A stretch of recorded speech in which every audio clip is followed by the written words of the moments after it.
شوف هناك قصة لطيفة، يقول بزمن يمكن الأربعينات ما أدري الخمسينات ببغداد كان أكو شقاوات، فذول الشقاوات يطبون على البيوت يبوقوها.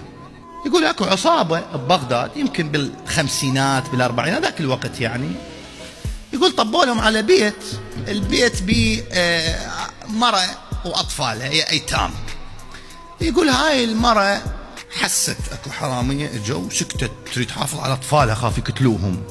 طبوا بالمطبخ، المطبخ ب3 قواني، الدنيا ظلمة.